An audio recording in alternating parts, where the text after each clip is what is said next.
Si heu estat atents a les notícies, aquest cap de setmana passat es va sentir algun enrenou per la part d'Armènia, i així que reprenem el tema que ha engegat el nostre company músic Joan Carles Narkecian, per dir que el 30 d'octubre del 2017 el diari armeni The Armenian Weekly es feia ressò del suport de la República d'Artsakh a la lluita per la independència del poble català.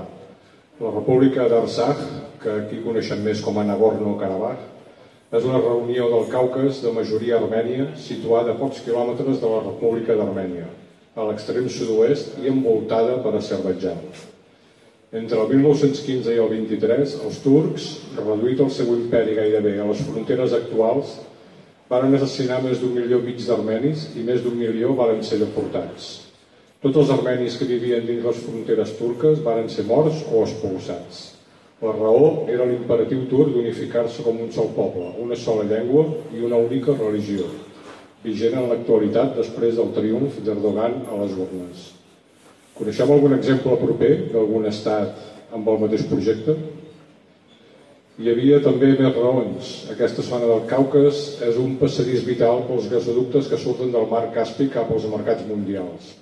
El control d'aquesta regió és vital per grans multinacionals i per les grans potències que defensen els interessos d'aquestes. Turquia forma part de l'OTAN i alhora han d'evitar que d'altres controlin uns recursos que els poden fer vulnerables. Armènia, un dels llocs on es varen assentar alguns dels primers grups d'humans, es troba al ben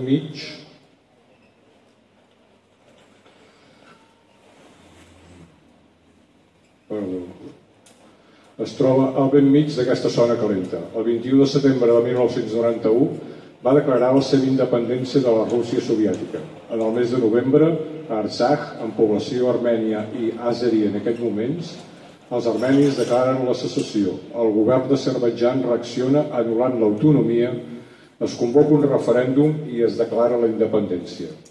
Coneixem algun exemple proper d'algun altre estat on hi hagi passat coses semblants? El resultat del referèndum no va ser acceptat per Azerbaidjan. Amb suport turc es va iniciar una guerra que va durar fins al 94, amb milers de morts i més d'1 milió de desplaçats altra vegada. En acabar, la República d'Artsakh era un estat armeni independent amb suport rus. Varen guanyar. La resta d'anys fins avui, la regió ha viscut en estat de treva sense un tractat de pau definitiu. Diumenge passat, la República d'Armènia va informar d'atacs contra civils a Artsakh i Azerbaidjan va negar els fets, dient que l'atac havia sigut dels armenis contra civils azeris.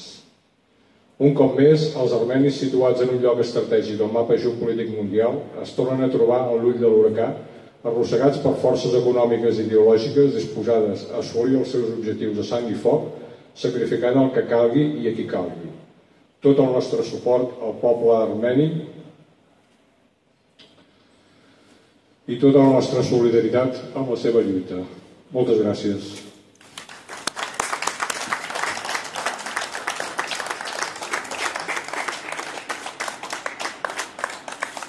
Bé, ja estem avui, per avui ja són 9:15 ja, i bé, d'aquí un mes tornem a estar aquí una altra vegada. A reveure, bona nit.